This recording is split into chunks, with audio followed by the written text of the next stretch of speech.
Hello, everyone. Thank you all so much for attending or tuning into our 16th episode of the Peaceable Kingdom Hour, which is titled The Animal Cruelty Restriction. My name is Matthew A. King, and I am your host. This live stream is made possible in collaboration with allcreatures.org, leading the way in faith based vegan animal rights since 1998, and with the Christian Animal Rights Association, a non denominational Bible based ministry. All opinions and teachings expressed in this series are the commentaries of me, Matthew A. King. And so, the teaching agenda today, I'm going to give the usual disclaimer. And then I'm going to talk about a little bit about fishing in biblical times versus fishing today. And then within that, there's sort of these dangers of bycatch and mercury today. And then I'm also going to discuss fish farming in biblical times versus fish farming today. Then also the farming of land animals in biblical times versus the farming of land animals today. And so that includes like cows, chickens, sheep, goats, ducks, pigs. And so I'm mostly focusing on this too, because there's a difference between how animals were farmed then and how they're farmed now. And then I'm going to talk about a common excuse that Christians give about factory farming. Like, are they responsible for animal cruelty when they buy meat from factory farms? I'm going to discuss that. And then also I'll discuss quotes from Christians about factory farming who have discussed this, because I'm not the only one that's lambasted factory farming. And so, and it'll also strengthen the argument, I think, too. But first, the disclaimer, I wanted to say that because this is about animal slaughter and types of animal slaughter and how it was done in biblical times, how it's done today. This is a particularly gruesome teaching. I know, as being a vegan, as a lot of the people that probably are viewing this as well, we get sort of accustomed to it. So, like with me, I mean, I hardly, unfortunately, I'm sort of desensitized to it because it's what I view every day. But if you feel sensitive to animal cruelty, that's described in food, feel free to step out at any time. There's no pressure to listen to the whole thing or anything like that. It's all based around your comfort and your desire to listen. And so there's no pressure to listen any further if you feel uncomfortable. And so with that, first thing I'm going to discuss is how fishing was mostly wild caught in biblical times. It was pretty well known that fishing was done in biblical times. It was mostly just wild caught, which is what we probably would imagine. And this is seen within the Bible, like Matthew 4:18. It says, one day as Jesus was walking along the shore of the Sea of Galilee, he saw two brothers, Simon, also called Peter, and Andrew, throwing a net into the water, for they fished for a living. And they left their nets at once and followed him. A little farther up the shore, he saw two other brothers, James and John, sitting in a boat with their father Zebedee, repairing their nets, and he called them to come too. And then there's also Luke 5:1-9, where fishing is discussed. Like it says, on one occasion, while the crowd was pressing in on Jesus to hear the word of God, he was standing by the lake of Gennesaret. Near the shore, he saw two boats left there by some fishermen who had gone to wash their nets. Getting into one of the boats, which was Simon's, he asked him to put out a little from the land, and he sat down and taught the people from the boat. And when he had finished speaking, he said to Simon, put out into the deep and let down your nets for a catch. And Simon answered, Master, we toiled all night and took nothing, but at your word, hold on one second. Oh, excuse me. I will let down the nets. And when they had done this, they enclosed a large number of fish, and their nets were breaking. For he and all who were with him were astonished at the catch of fish they had taken.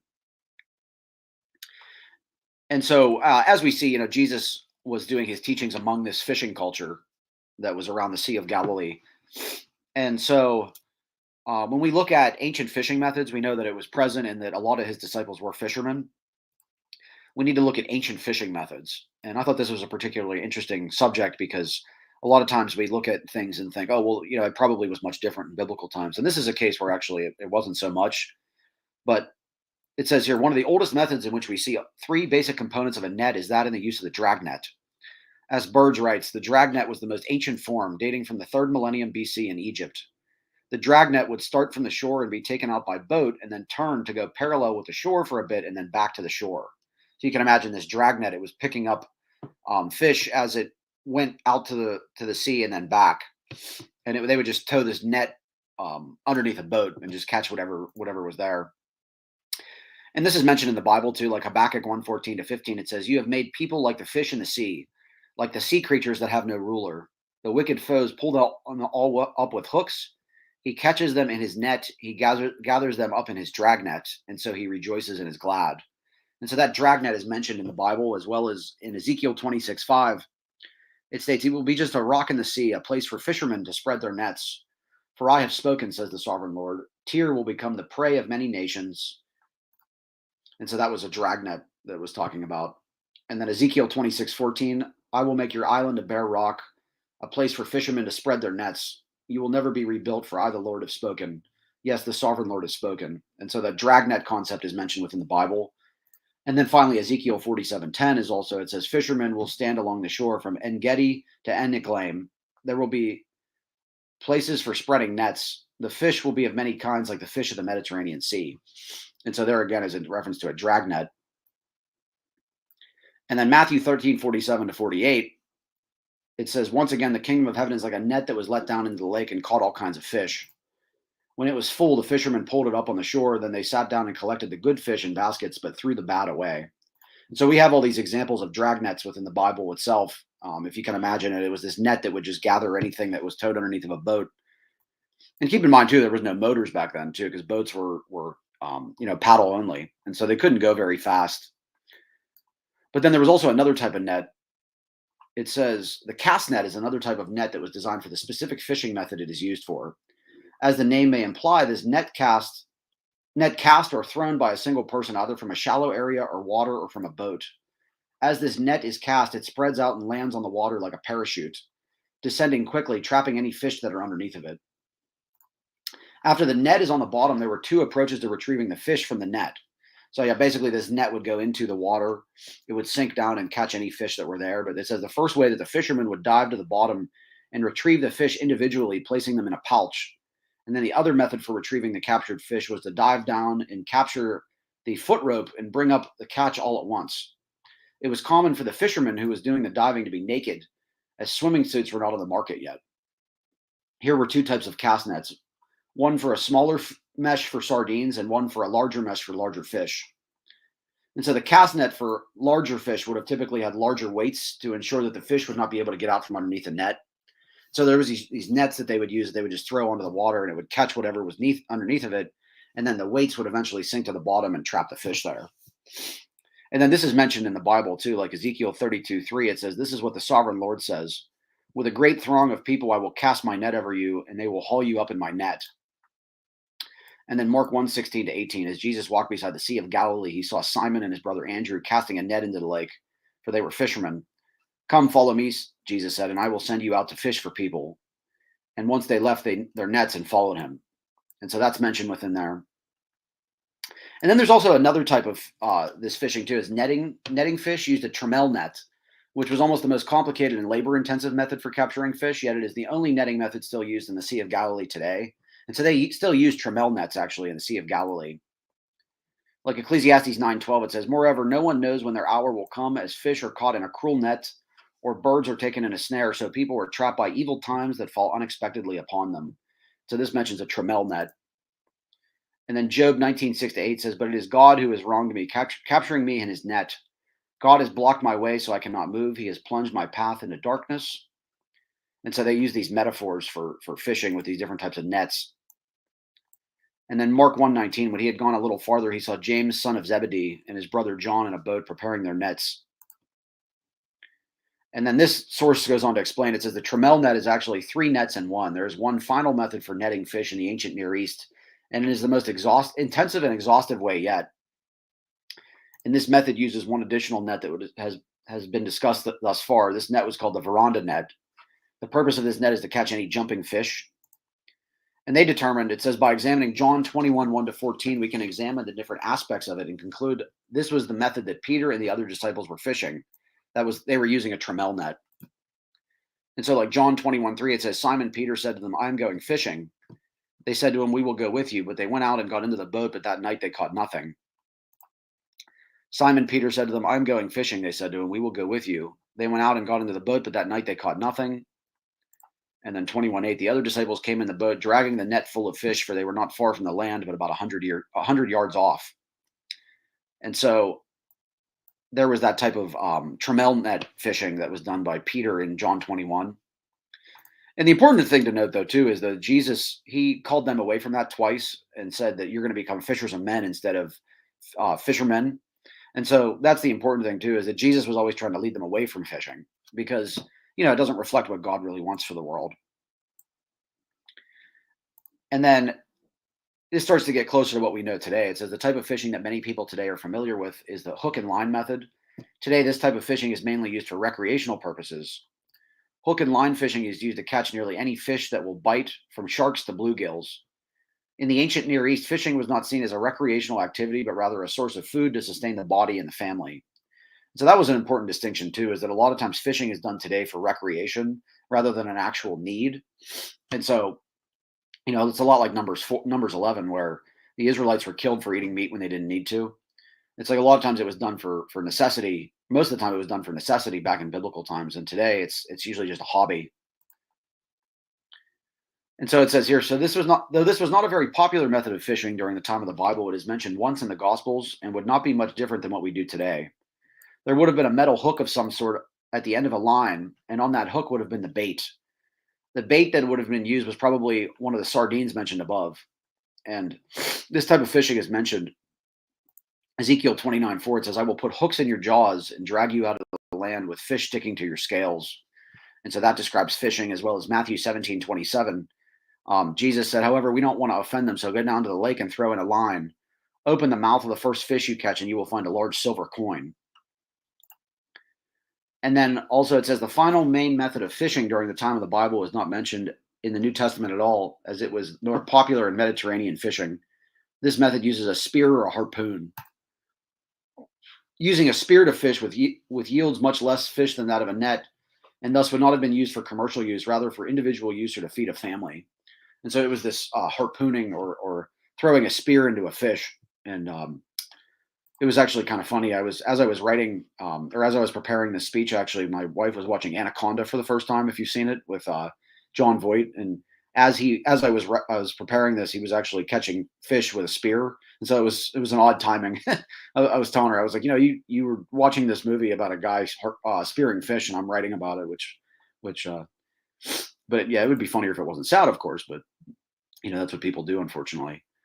But it also says spearfishing was done at night, which makes it easier to see the fish. The use of a torch or a fire basket would have been used to lure fish close to allow for a better shot. And then this is actually described within Job. It says Job 41:1.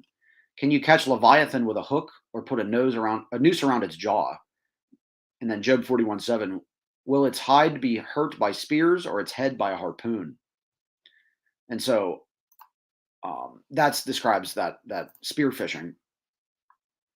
And then let me just finish this part and then I'll answer any questions. But it says, while there is little written about ancient fishing practices, as it was something that was passed on from generation to generation, fish played a vital part of everyday life. Fishing was a vital part of everyday life. Fishing was a vital part of the ancient Near East culture, as it provided both food and revenue.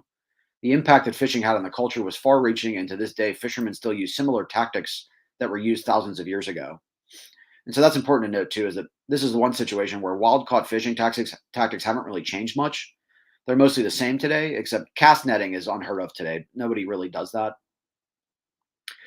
And then let me just see. There was a couple people I think that submitted questions. Oh yeah, Tanya, thank you. Yeah, she said God's timing. Nice. Yeah, it's so true. What the metaphors were about.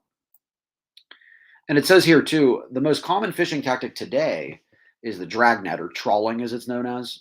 This means all types of trawling account for just over 1/3 of global fish catch. And so that's these giant nets that you see that are in like documentaries and things like that. That's the most common way to catch fish, is they haul this giant drag net through the ocean.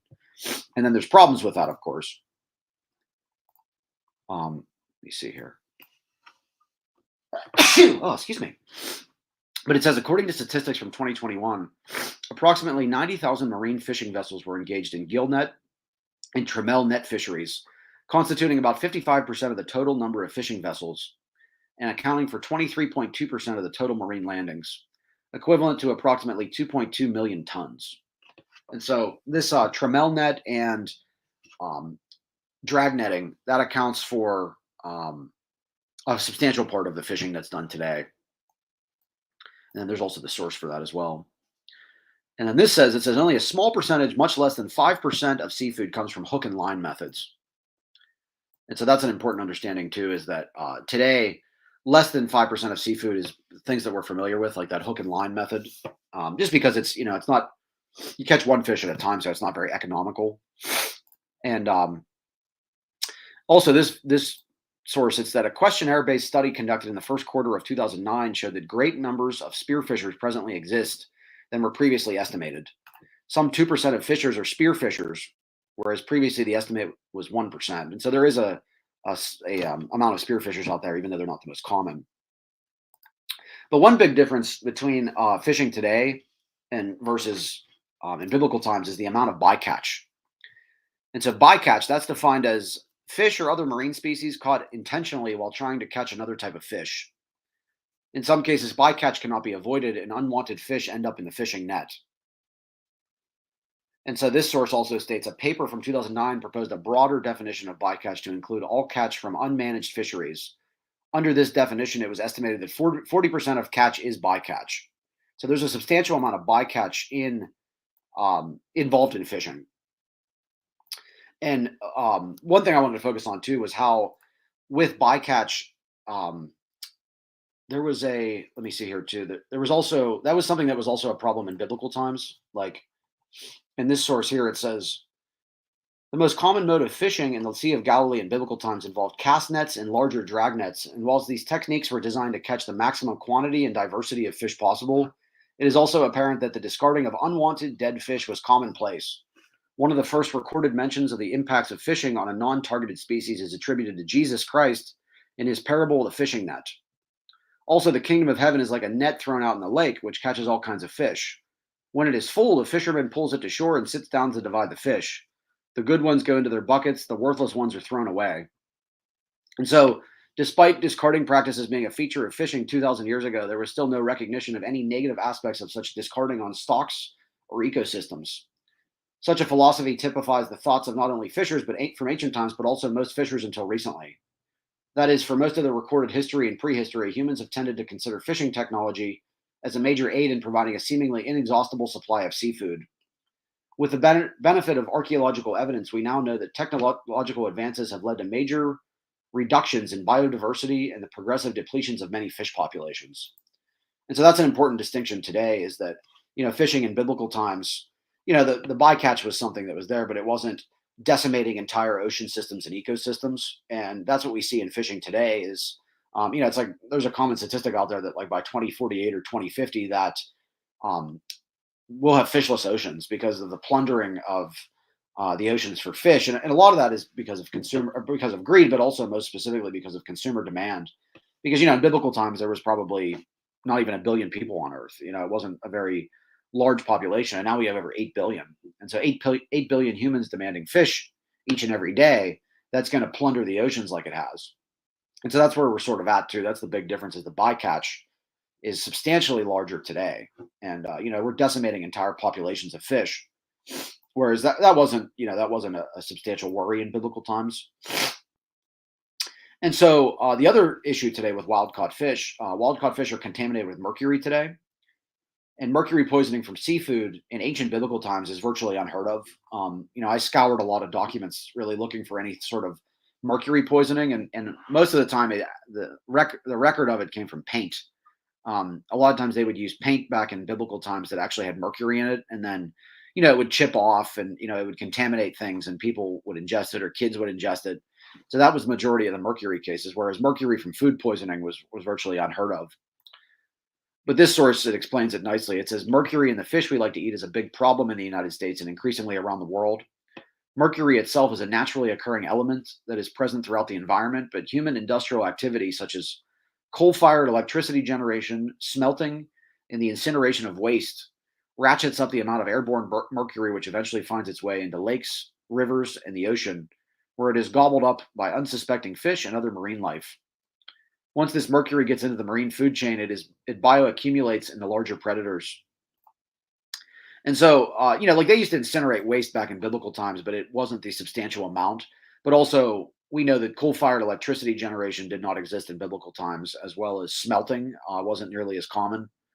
And so, there wasn't these entire industries involved. And so, because of these industries and also because of things that were virtually unknown in biblical times, mercury now contaminates the ocean widely. And most people know this too. That's why they say, like, don't eat too much fish because it will give you mercury poisoning. And that comes from primarily electricity generation, which doesn't make electricity bad. It just, it's contaminated the fish as a side effect. But it says here, um, those of us who eat too much mercury laden fish can suffer from a range of health maladies, including reproductive troubles and nervous system disorders. And so there's the source for that, too, if you'd like to look. And then signs and symptoms of mercury poisoning include nervousness, anxiety, irritability, mood changes, numbness. Oh, man. Fall allergies, I guess. Mood changes, numbness, memory problems, depression, and tremors. And so those are all very common symptoms. And then 3 John 1 2, actually, it says, Beloved, I pray that all may go well with you and that you may be in good health as it goes well with your soul. And so with that, we know that wild caught fish are biblically condemned because they're unhealthy to consume for the potential to cause mercury poisoning. That's something that's a big difference between now and then. And then I just had a couple comments. It says, Tanya said, bless you again. Thank you. And you too, Tanya. And it says, she said also, if the oceans die, we die as a species. And that's so true too. The people discount the ocean as important to our species because also the plankton and the microscopic life that's in the ocean also it helps control oxygen and carbon dioxide cycles. So that's another thing that's really important is as we pollute the ocean, we're very much polluting ourselves. All of life is dependent on the oceans. And then the important part of this is too is I'm going to get away from wild caught fish and turn to fish farming. And the cruelty is really found in fish farming. It says more than 50% of the seafood we eat today is farmed. And so there's the source for that. So it's about 50% is from the ocean and then 50% is from these fish farms. And I actually found this out recently, but fish farming actually did exist in biblical times. There's not a whole lot of evidence that it's actually in the Bible. It's actually more people believing that these might be fish pools, but it's not actually certain. Some translations say that they are fish pools, but it's not actually in the original Hebrew. It might be assumed though. They might have meant that these pools contain fish, but it says in Isaiah 19:10, in one particular translation, and its watery places shall be dry, and they shall mourn that made pools to take fishes. And so with this author is describing the fish pools that are in somebody's house. So it's like they would have these giant pools of water, and then fish would live in those, and then they would farm those fish when they would want to eat them. And then also it says in Song of Solomon 7:4, thy neck is as a tower of ivory, thy eyes like the fish pools in Heshbon. And so Heshbon is described as having these fish pools. And there's a source actually that said the old Moabite city of Heshbon is in Transjordan, more or less level with the end point of the Dead Sea. An excavation has revealed remains of pools and conduits. So the Hebrews probably practiced some form of fish farming. This was known early in other lands. Fish ponds have been found in ancient Mesopotamia and Egypt, and they are illustrated in Assyrian reliefs.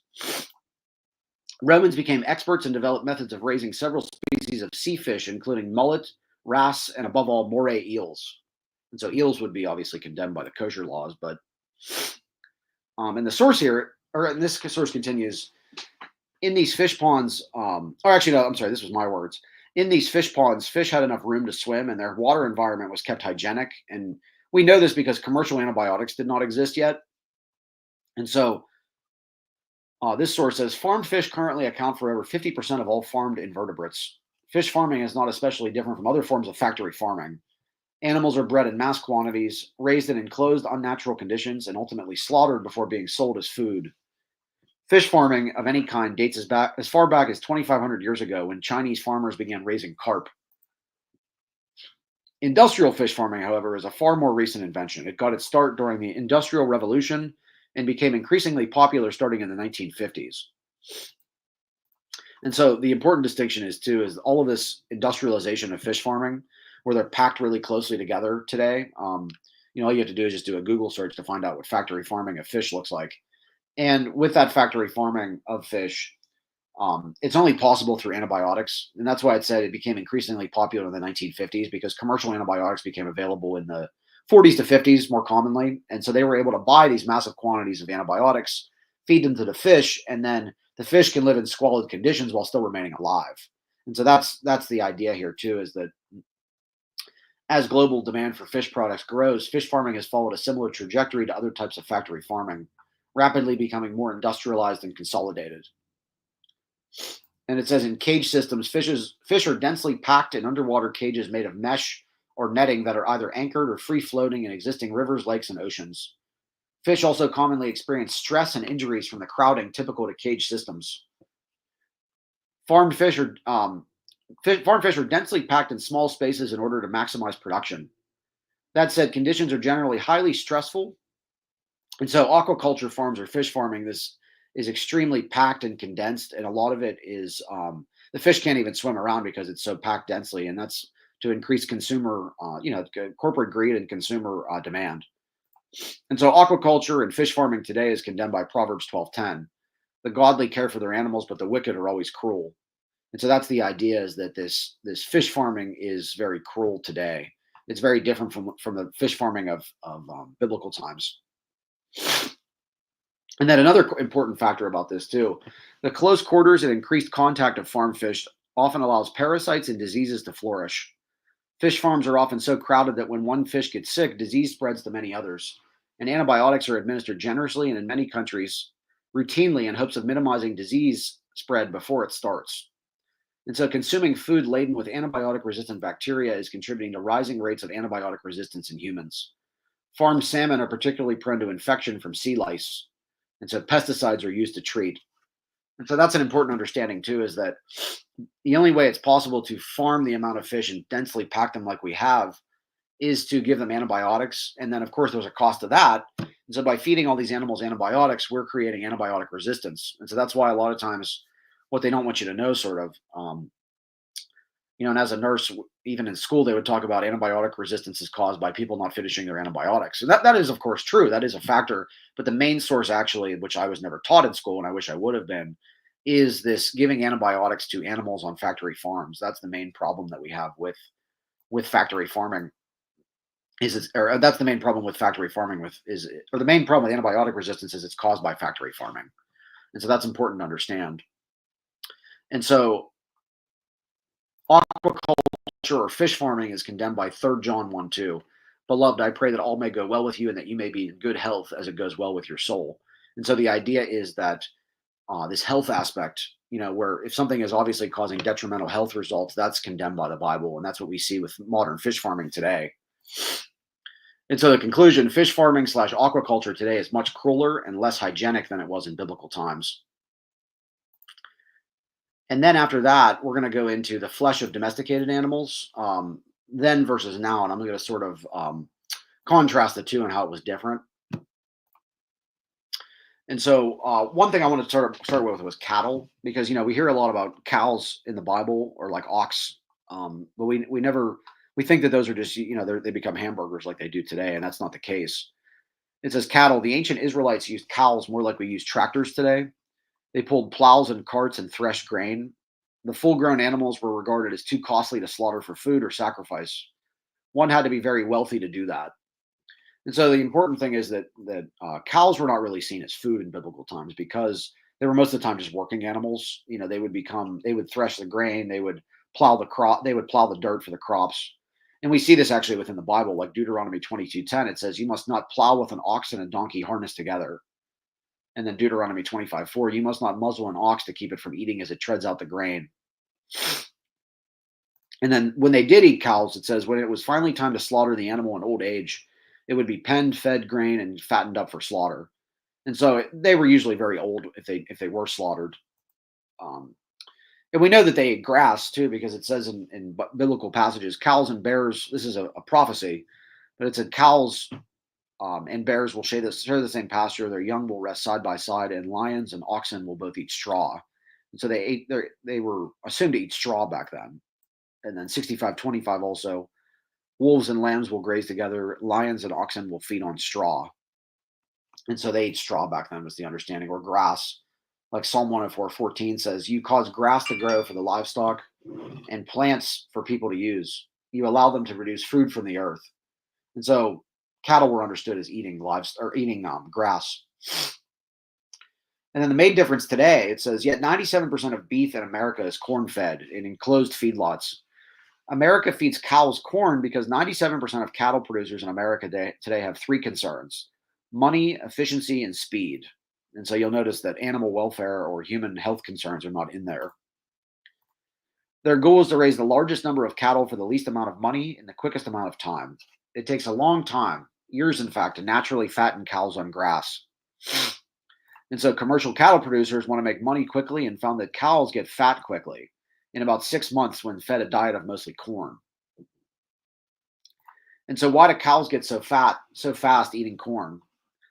Corn, of course, is higher in calories and fat than the fibrous plant matter of grass. However, complications may occur when any animal eats a diet that it is not able to digest. When cows are fed a majority corn diet, they may suffer from a number of health problems, including obesity, bloating, inflammation, ulcers, polio, and paralysis.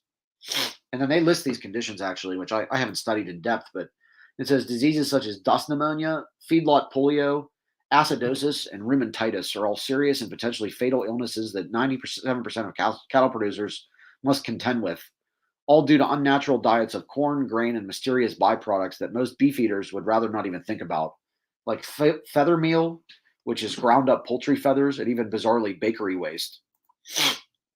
And so there's the source for that as well. And then there was a comment. Yeah, and then Tanya, she said nowadays cows are all killed young for food, and that's right. That's exactly right. That's another point too that I think I bring up. And with this, it says E. coli 0157H7, and you might have heard of this like in the news. Like anytime they talk about like romaine lettuce has E. coli contamination, it's usually this version of it because there's several strains of E. coli, but a lot of them are harmless and live within us. But it says the toxic strain that caused the recent outbreak of food poisoning from bagged spinach is a fairly recent discovery. It was unknown before 1982. Today, it is common in cattle and in their manure, and it's also now found in healthy goats, sheep, and deer. But humans have a tough time with this bug. If we consume even a tiny speck of this new E. coli, even just 10 bacteria can make us very ill. Usually we recover, but a few will die or suffer permanent kidney damage. One of the reasons this new strain makes us sick is that it is more acid resistant than other forms of E. coli. So it can pass through our stomachs unharmed into the intestines where it produces a toxin that causes diarrhea and organ damage. So how did an acid-resistant strain of E. coli develop? Most outbreaks have been linked to cattle, and one major change in beef production in recent decades has been the confinement of cattle to feedlots where they are fed high-grain diets. It is now clear that forcing cattle to eat an unnaturally high-grain diet rather than their natural diet of grass isn't good for the cows or for us.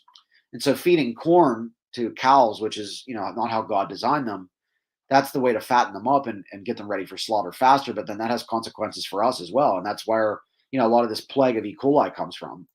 And, I wouldn't say it's, God, smiting his finger on us. I think it's more just it's built within the fabric is, when you don't put the proper gasoline in a car, of course, the car is going to malfunction. That's what we see with cows as well, is that because we're feeding them corn, they're making us ill as well. And it's spreading to us. And Michael Pollan actually explains it in his brilliant new book, The Omnivore's Dilemma, which I have some issues with that book, but regardless, he said a concentrated diet of corn can give a cow acidosis. Unlike our own highly acidic stomachs, the normal pH of a rumen is neutral. Corn renders it acidic because causing a kind of bovine heartburn that in some cases can kill the animal, but usually just makes them sick. Over time, the acids eat away at the rumen wall, allowing bacteria to enter the animal's bloodstream. These microbes wind up in the liver where they cause abscesses.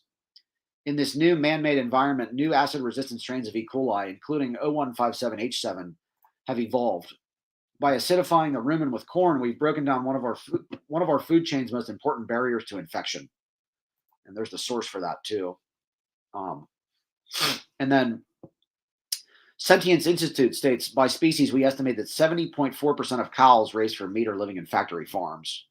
And so that's very different from, the cows that were fed hay and grass in biblical times and, would live a very long life comparatively. And there's the source for that. And the definition of factory farming, too, is a way of producing meat and other animal products quickly and cheaply by keeping animals in small spaces and buildings and feeding them special types of food. And the descriptions of these factory farms are very harrowing. Like it says, cows on factory farms spend most of their lives standing or lying down in filthy pens that are so crowded it can be difficult for them to walk any distance. And I'm sure you've seen pictures of this too. And it says cows raised for meat, known as beef cattle, are bred to grow as fast as possible so they can be killed younger. They spend about a year on rangeland where they undergo painful procedures like dehorning, branding, and castration. After a year, they're sent to feedlots where they are packed into small, barren, crowded pens and forced to stand in their own excrement before meeting their untimely ends at the slaughterhouse. In a word, cows are treated terribly on factory farms. Cows are treated like production machines rather than the sensitive, gentle beings that they are. And what's interesting too is, like I mentioned, that cows are commonly dehorned, branded, and castrated, and as Tanya and I mentioned, killed very young. And actually, the practice of branding, though, is ancient. Some Egyptian tomb paintings, at least 4,000 years old, depict scenes of roundups and cattle branding. And so branding actually was common in ancient times. It's not something that was unknown. Um, that's the difference between now and then. Whereas, like dehorning and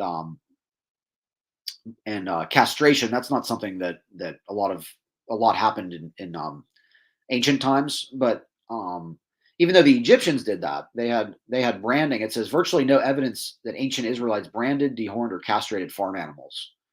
And I tried looking it up online even too, and they said that Jacob might have branded his animals, but that's a little bit of a contentious argument. It doesn't explicitly say that. Um, and there's definitely no evidence that the animals were crowded or forced to stand in their own excrement. And so that would have been impossible because, as we know, and I mentioned before, factory farming is only possible today because of commercial antibiotics, which keeps diseased animals alive while crammed into small spaces, while overcrowded and living in excrement. And so, what we can say about cattle farming today is the vast majority of meat from cattle today is condemned by Proverbs 12:10. The godly care for their animals, but the wicked are always cruel. And so that's what we can determine from about cattle. Um, oh, and then Tanya added it also.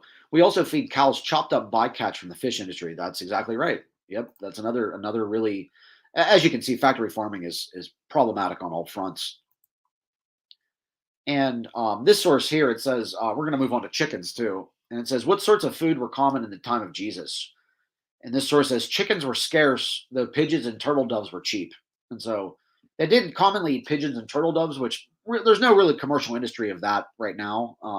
If it is, it's very small. I've never heard of pigeons and turtle doves being eaten in America or Europe or any industrialized nation, as far as I've heard. But chicken is the most common eaten meat today, and in biblical times they were very scarce. And so chickens were actually very much admired in biblical times. Like we see this in Luke 13:34. Jesus actually compares himself to a chicken, stating, I have often wanted to gather your people as a hen gathers her chicks under her wings.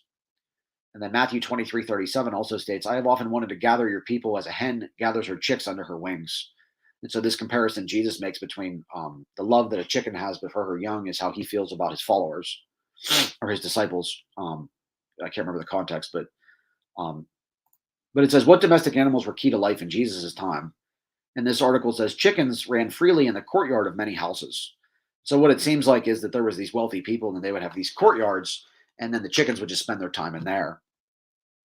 And then what we can say today is that chickens almost never run freely. And chickens are definitely the most widely abused animal, of all, I would say of all time. I think there's like, out of the 70 billion animals that are farmed every year in factory farm, I think like 66 billion of them are chickens because they're so small. And so you can get a lot of them in one area.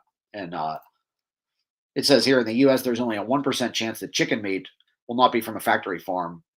Throughout their lives, broiler chickens, those raised for meat, are subject to endless suffering. They are forced to live in filthy, cramped conditions with no access to sunlight. They are denied natural behaviors like scratching in the earth and bathing in the dust. They are subjected to surgical procedures without anesthetic and suffer debilitating injuries and illness. And then another thing they commonly do too, if you go to farm sanctuaries, they'll actually show you this. It's horrible, but beak trimming is a cruel procedure in which portions of a chick's beak are sliced off, usually using a hot blade. This painful process is often performed when a chick is only hours old. This mutilation is meant to stop hens from pecking at one another, an unnatural behavior caused by the stressful conditions on factory farms. And so that's another thing because of factory farming where we shove these birds into small spaces, like the average space of a chicken coop. It's really sad, but there's actually this meme that says a chicken gets more space in an oven than they did while they were alive.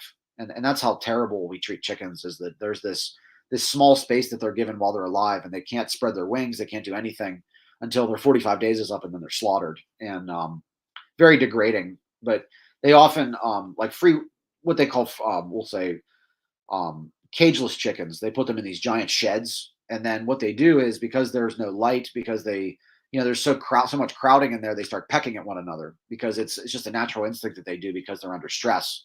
And so what they do in order for them not to kill each other, they debeak them. They slice off a part of their beak to make it not sharp anymore. And when you see animals that are rescued from this situation, they'll often not have beaks on them, and it's just horrible. And it's taking a creature that God designed to peck and to use their beak to pick up things from the ground, or um, different behaviors that they have. They're not allowed to do that because some human slices it off for profit. And so, but this debeaking, while it may hinder pecking, debeaking itself um, can cause chronic pain, especially in birds whose beaks are trimmed at older ages. And so broiler chickens are forced to live mostly indoors in crowded, often unsanitary conditions, giving rise to several painful physical conditions and a very poor quality of life. Unlike layer hens, though, broiler chickens live together in mixed gender flocks and are generally not caged. Instead, they lived in windowless sheds. They are so crowded that the birds can't engage in natural behaviors like running or perching. The overcrowding even prevents birds from resting as they are jostled, bumped, and stepped on when laying down to sleep for a few precious moments. Sleep deprived, the chickens suffer from stress and depressed immune systems. Beyond their squalid living conditions, broiler chickens suffer from a variety of deformities and diseases. Below are just a few of the conditions that cause pain and premature death in these chickens. And so I'm not really familiar with these at all, but it does say sudden death flip over syndrome, a type of cardiac arrest similar to heart attack. And then there's ascites syndrome, pulmonary arterial hypertension, accumulation of fluids in the abdominal cavity because of high pulmonary arterial pressure. And then there's also wooden breast syndrome, breast muscles that become diseased, tough, and wood-like. And then there's also ammonia burns, burns resulting from prolonged exposure to feces.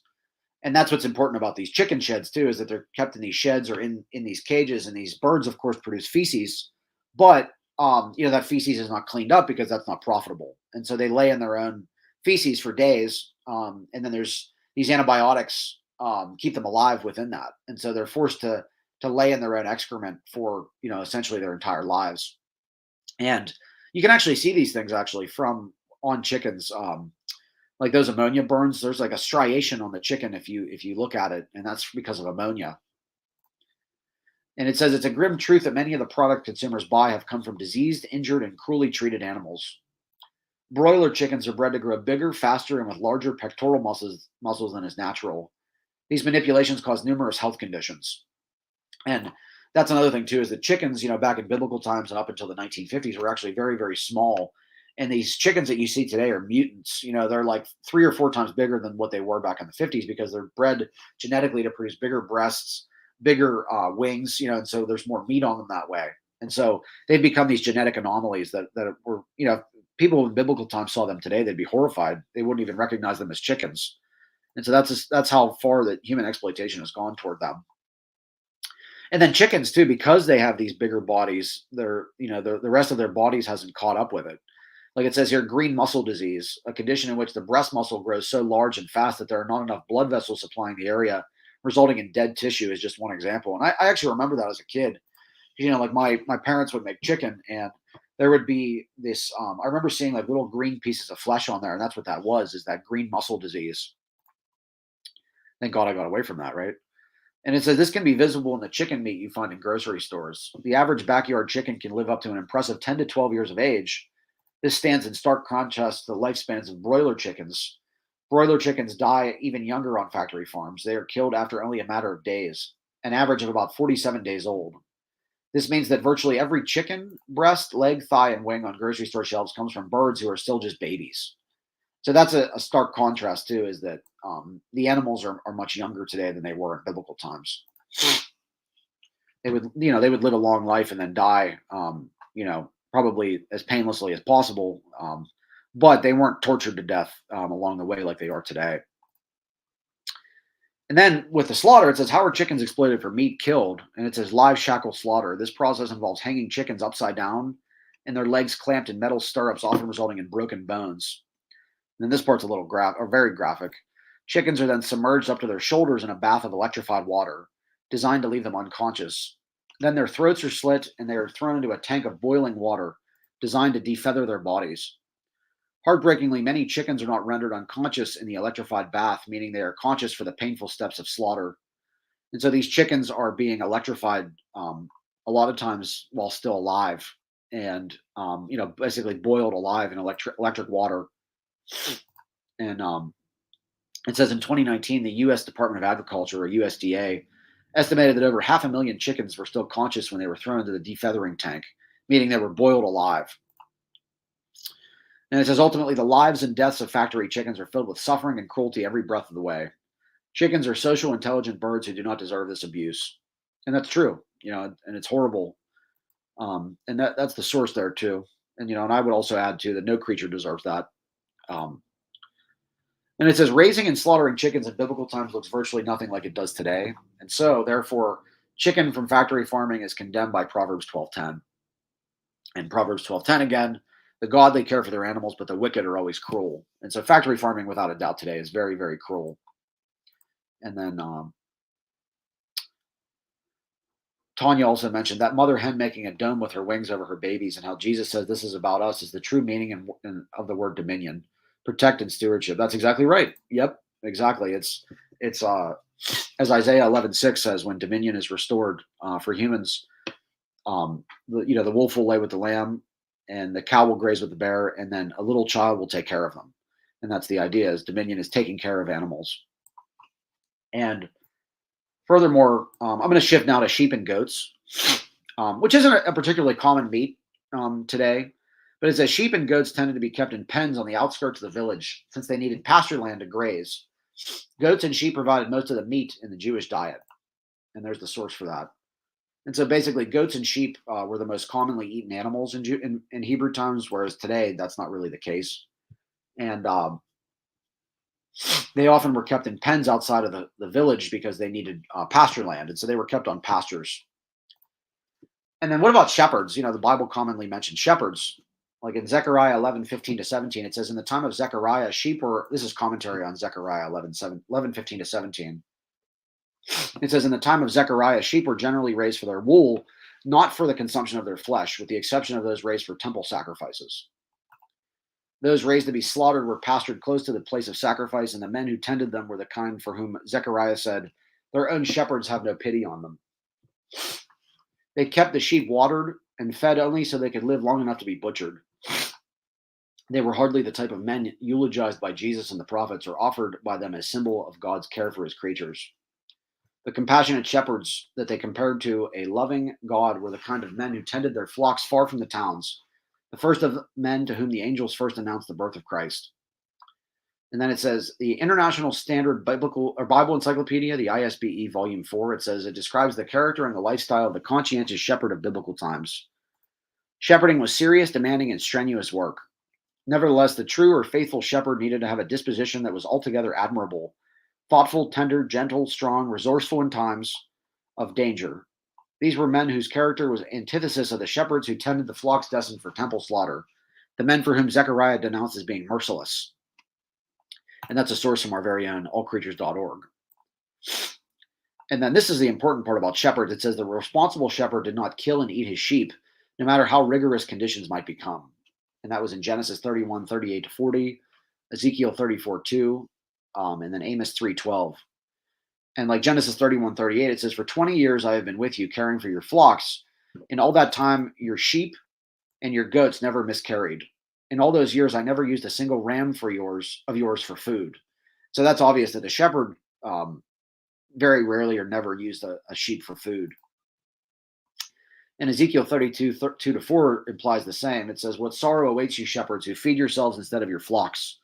Shouldn't shepherds feed their sheep? You drink the milk, wear the wool, and butcher the best animals, but you have not taken care of the weak. You have not tended the sick or bound up the injured. You have not gone looking for those who have wandered away and are lost. Instead, you have ruled them with harshness and cruelty. And so it says here, and also too, like Jesus describes himself as the good shepherd, and that involves not eating the animals. And so that's also an important part of that. But it says sheep were an important part of the possessions of the ancient Hebrews and of Eastern nations generally. They were used in the sacrificial offerings, both the adult animal and the lamb, a male from 1 to 3 years old, but young lambs of the first year were more generally used in the offerings. And so it wasn't uncommon actually for lambs and goats and sheep to die pretty young, like they do today. Like it says in Leviticus 12:6, when the time of purification is completed for either a son or a daughter, the woman must bring a 1-year-old lamb for a burnt offering. So there, the lamb was about a year old. Um, the animals you choose must be a year-old male with defect, and you must take them from the sheep or the goats. And so it wasn't uncommon for animals to die young when it comes to sheep or goats. And it says over 2 million sheep are slaughtered every year in the U.S. Because U.S. consumers prefer meat from lambs, more than 90% of these sheep are killed when they are between 6 and 8 months old. And so that's even pretty young, even compared to biblical standards. About a year old, 2 years old in biblical times, and it's about 6 to 8 months old now. And keep in mind too, that was consecrated meat, which is no more. And so, when it comes to secular meat, that's not very approved of. But it says here the Australian industry slaughters roughly 4 times as many each year and exports millions around the world. Um, and so this is a source too about the sheep and the goats. And this source talks about farming sheep and goats today. Like they were in pasture land in biblical times, and today it says, as consumers, we often enjoy the delightful taste of lamb dishes, but little do we realize the hidden price paid by farmed sheep. Behind the picturesque farms lie a dark and distressing reality: the systemic abuse and mistreatment of these gentle creatures. We shed light on the harrowing plight of farmed sheep, revealing the suffering they endure in the pursuit of commercial gain. One of the most distressing aspects of factory farming is the cruel confinement and overcrowding of sheep. These sentient animals are often kept in cramped spaces with no room to roam or express natural behaviors. The stress from overcrowding leads to a weakened immune system, making them more susceptible to diseases and infections. And so it's the same thing, with chickens and cows, is that sheep are very much stuck in factory farming today. And it also says transportation is another area where farmed sheep face extreme abuse. Long and arduous journeys to slaughterhouses are common, during which sheep are packed tightly in trucks without sufficient ventilation, food, or water. The exhaustion, dehydration, and fear experienced during transportation adds to their already miserable lives. And there's the source for that. And then about goats too. It says goats raised in factory farms are often kept on the range with inadequate protection from weather extremes and often in feedlots, where they are confined in filthy, crowded pens, which often leads to respiratory ailments. On factory farms and most small farms, the horn buds of kids, often just a few days old, are burned off using a searing iron. And so here again is that dehorning that's done to goats. This is extreme torture to those baby goats who screech in severe pain throughout this process, which burns nerves and surrounding flesh. This practice leads to a great possibility of infection and brain damage. And they said goat horns are an important part of their bodies as they help regulate bodily temperature, provide self-defense against predators, and help them to scratch. And there's the source for that too. And so dehorning is a common thing done to goats, and that's something that's virtually unknown in biblical times, like I talked about. And so goat meat today is largely condemned by Proverbs 12:10. The godly care for their animals, but the wicked are always cruel. And so, as you can see, sheep and goat meat, Proverbs 12:10, obviously very cruel today. And it says here, I wanted to get into a little bit about foie gras, and this is a big portion of it. It says the Israelites ate domesticated birds such as pigeons, turtle doves, ducks, and geese, and wild birds such as quail and partridge. Remains from archaeological excavations at the Ophel in Jerusalem and other Iron Age sites show that domestic birds were available, but consumption was small. And so, even though Israelites did eat ducks, it was pretty rare. And then there's the source for those as well. And then it says here, a duck product today includes foie gras, which is likely the cruelest product of any animal agriculture industry today, which is really saying a lot too, because that entire industry is cruel. And foie gras probably takes the cake on that. And I actually, this is from an article that my wife and I were a part of, done by Peter Lamb. So it was an interview over the summer. We did manage to get foie gras banned in Pittsburgh, which was one of our big wins this year.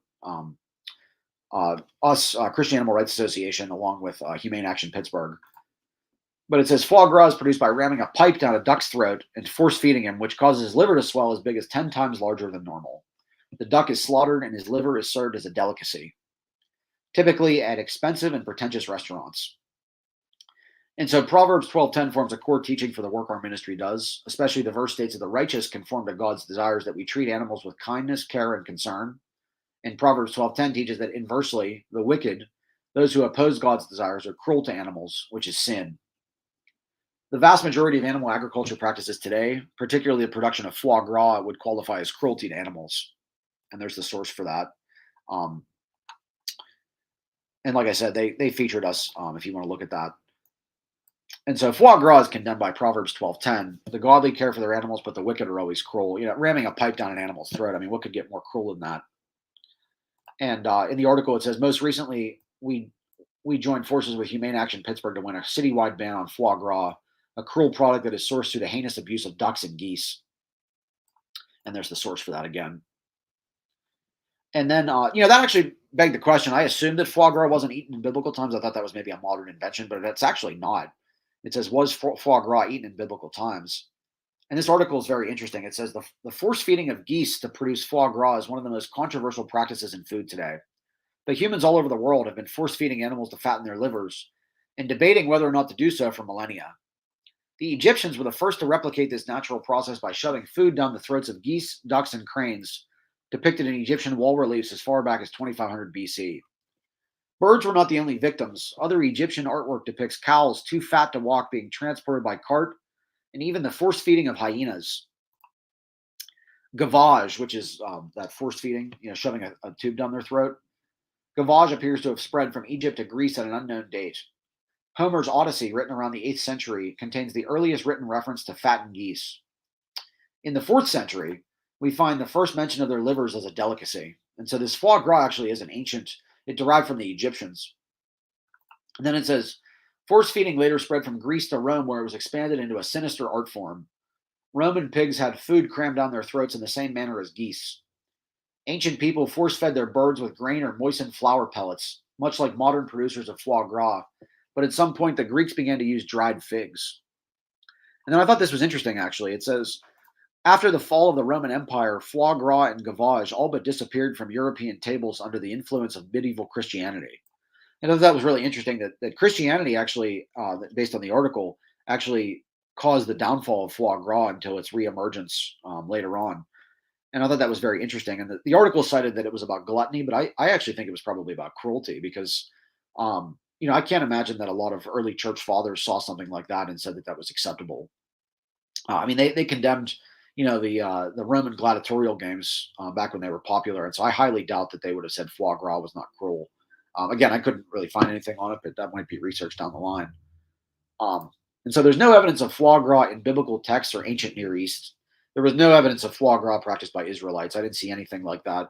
And what I thought was interesting, it says foie gras, was originated in Egypt, where the Israelites came from, based on what Exodus says. And I thought this was interesting. And it says in Leviticus 18:3, you must not do as they do in Egypt, where they used to live, and you must not do as they do in the land of Canaan, where I am bringing you. Do not follow their practices.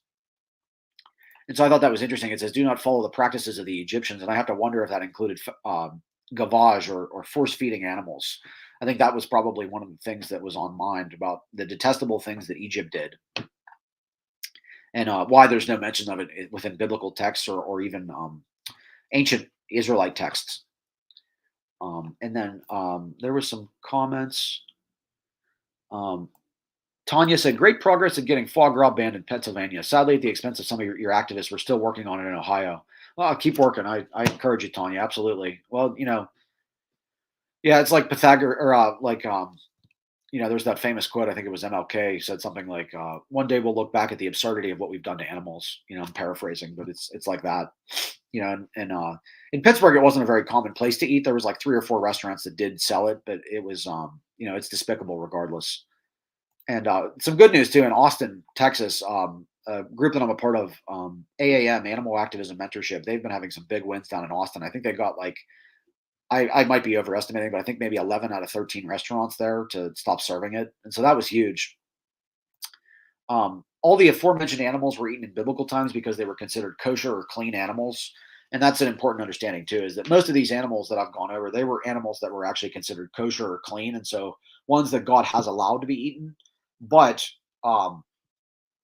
there is another animal that is considered unclean today that is highly, highly abused. The major unclean animal eaten today is the pig, which is condemned by Leviticus 11:7 and Deuteronomy 14:8. And it says throughout their pregnancies and after giving birth, mother pigs are kept in gestation crates. These crates are so small that the pigs can barely move or turn around. Animals are often subjected to specific cruelties based on whether they are male or female, and pigs are no exception. Male piglets are castrated with a scalpel or a knife shortly after being born, usually without any pain relief. This process is understandably traumatic for the piglets, who often will lie alone and trembling for days following the procedure. Although the cruelty of this castration is undeniable, meat giants like Smithfield Foods claim that castration is necessary to improve the smell and taste of their meat. And that actually probably is true. They talk about how uncastrated pigs actually produce this taste, which is known as boar taint. And it has to do with the testosterone or the effect that having their testicles, it affects their meat quality. Which, that's just another sign that, God never designed them as food, or I should say, he didn't design any animals as food. But another reason why he did not, allow pigs to be eaten is another reason there's just a lot of really gross things involved with pork. It's like I think I mentioned this 2 teachings ago about the kosher laws, but they actually did a microscope study of pork meat, and there was parasites actually all through it, which actually isn't seen within other meats. And so, the Israelites were wise with the things that they said God did not approve of. Um, and so it says here, all of this pain and suffering is inflicted on intelligent animals in order to make a product seem more appealing to consumers. When kept in confined, crowded spaces on factory farms, pigs become stressed and may exhibit compulsive behaviors. One of the most harmful of these behaviors is biting their own tails. Instead of giving pigs more room to help relieve their stress, meat producers resort to cutting off each pig's tail without anesthetic in a process known as tail docking. Can you imagine having a sensitive part of your body amputated without any pain relief? It's horrifying that factory farms would rather mutilate their animals than address the root causes of these animals' severe and understandable anxiety. There are hundreds, sometimes thousands of pigs crowded into factory farms. In order to identify each pig, workers cut off sensitive parts of their ears to create patterns in a process known as ear notching. The notches are cut into a pig's right ear to represent their litter number and cut into their left ear to represent the individual pig's number. This cruel practice speaks volumes about how companies like Smithfield Foods use animals not as living, breathing individuals, but as products in an assembly line. And so that ear notching is another thing that they do. And then they're also genetically manipulated like chickens. Like it says, pigs are genetically manipulated to grow so quickly that they reach market weight, 250 pounds, when they are only 6 months old. Due to their unnaturally large size and lack of space to move around, factory farm pigs often develop arthritis and become unable to walk or stand on their own. They can become trapped in their own waste and dirty feedlots, fostering the spread of pathogens and rampant disease. Pigs are shipped to slaughterhouses across the country on trips that take over 28 hours. They endure these long journeys, sometimes suffer in extreme weather conditions, while without any water to drink or food to eat. Due to severe overcrowding, they also have no room to lie down and rest. By the time they arrive at slaughterhouses, pigs are dehydrated and exhausted from the journey, assuming they survive. Many will succumb to illness, injury, or even death along the way. And that's something that I actually saw in a video a couple years ago, actually. There was a bunch of pigs that was during the summer heat, like up in Canada, and they were transporting these pigs, and some activists took some footage, and these pigs were dying of heat stroke. And it was just awful to witness. I mean, this pig was just panting and panting and panting. And I assumed he probably died before he got to the slaughterhouse, but just absolutely cruel. And so meat from pigs today is condemned by both the kosher restrictions and the animal cruelty restriction of Proverbs 12:10. And so then another issue with this is that when Christians are confronted with factory farming, a common rebuttal is, well, I'm paying for the meat, not the cruelty. And that's obviously a cop out, but the Bible has something to say about that regardless. Like, so they'll say that, well, the cruelty is on the person producing the meat, not me as the consumer. And that's ridiculous. But regardless, in 1 Timothy 5:22, it says, take no part in the sins of others. Keep yourself pure. And then also Ephesians 5:11, take no part in the worthless deeds of evil and darkness. Instead, expose them. And then also Jesus says in Luke 17:1-3, Jesus said to his disciples, there will always be something that causes people to sin, but anyone who causes them to sin is in for trouble. A person who causes one of my little followers to sin would be better off thrown into the ocean with a heavy stone tied around their neck. So be careful what you do. Correct any followers of mine who sin, and forgive the ones who say they are sorry. And so when we force workers at those meat factories to put those animals into cruelty situations as consumers, we're sinning by making those people sin. And that's what the Bible says is that, just because you're not directly involved doesn't mean that you're not part of the sin. And that's what's important to recognize is, we are very much responsible for the meat that we eat because we're contributing to the sin if we are a part of it.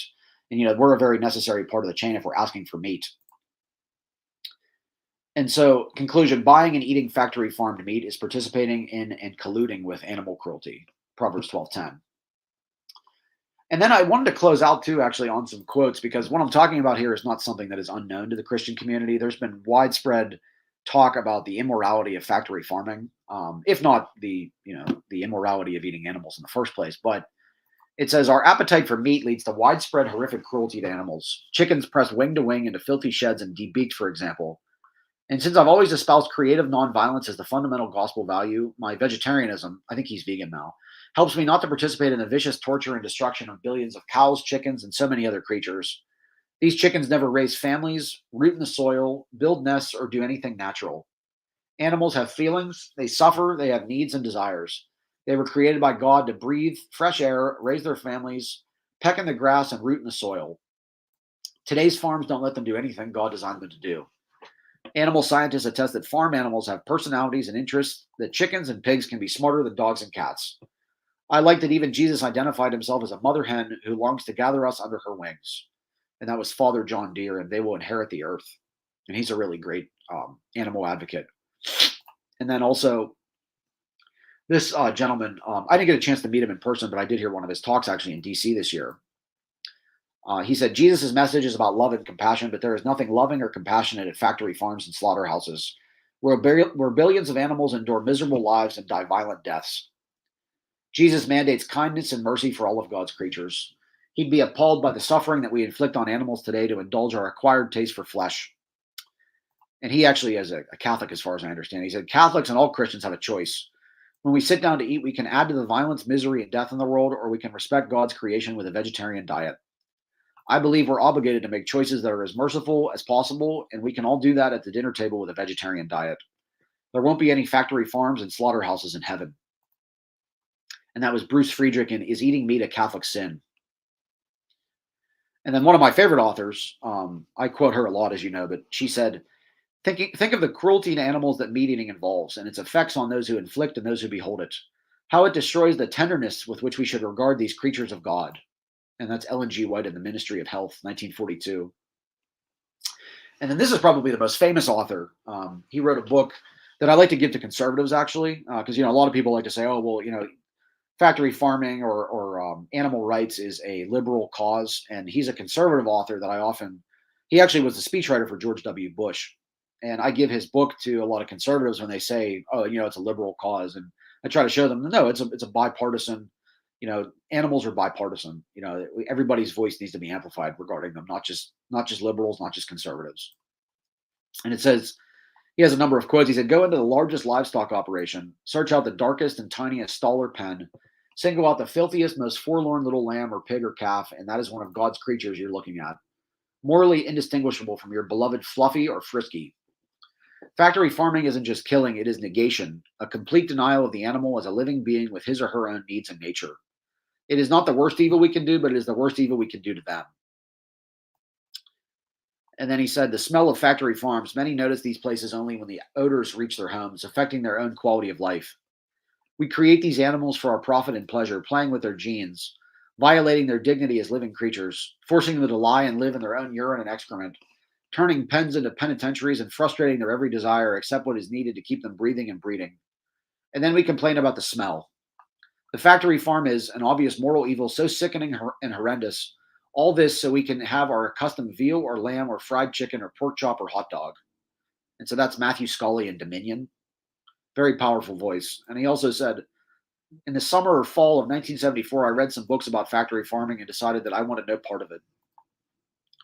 Factory farming came about from a moral race to the bottom, with corporations vying against each other to produce more and bigger animals with less care at lower cost. Factory farming, like comparable evils throughout history, depends for its existence upon concealment. It depends on people either not noticing or willfully averting their gaze. And then he said, a religious person can oppose factory farming because it is degrading to both man and animal, an offense to God. And that was Matthew Scully again from a number of sources. And so it says, according to a new analysis conducted by animal rights think tank Sentience Institute, around 99% of U.S. farmed animals live on factory farms. A global analysis conducted by Sentience Institute suggests over 90% of farmed animals worldwide live on factory farms. And so the conclusion we can make is the vast majority of meat eaten today is condemned by the Bible, specifically Proverbs 12:10. The godly care for their animals, but the wicked are always cruel. And so the conclusion is by eating meat from factory farming, Christians sin, or they violate that animal cruelty restriction in Proverbs 12:10 by participating in the sin of animal cruelty. And that's in 1 Timothy 5:22, Ephesians 5:11, and Luke 17:1-3. And so that concludes the teaching. Actually, did anybody have any questions or comments or anything like that before I go? Next week, we're going to be talking about whether Jesus ate meat. And so we'll dive into that. And I'm going to close out in prayer. Heavenly Father, thank you for allowing me to expose the injustices that are happening. And please, with your guiding hand, help us to exterminate everywhere where animals are harmed. For food, for entertainment, for fashion, and for experimentation. Help us to align with your will, which is for a world where the wolf will lay with the lamb, and a little child will take care of all the animals, as it says in Isaiah 11:6-9. And in Jesus' name, amen. And everybody have a great week. Like I said, I'll be here next week talking about whether Jesus ate meat or not. And then we're just going to take a short break. I'm going to be on vacation up in Watkins Glen, actually, Farm Sanctuary from November 1st through the 4th. So I won't be here in 2 weeks, but next week I'll be here. So I look forward to it. Everybody have a great day. Have a great Sunday, and have a great week ahead. I'll answer your comment, Sherry, too. It said, will this be able to be watched at a later time? You can catch this. I'm going to share it. I'm going to share the recording on Christian Animal Rights Association, and it will also be available on YouTube. And so be sure to catch that. But have a great week, everybody. Yeah, and I'll see you here next week. God bless.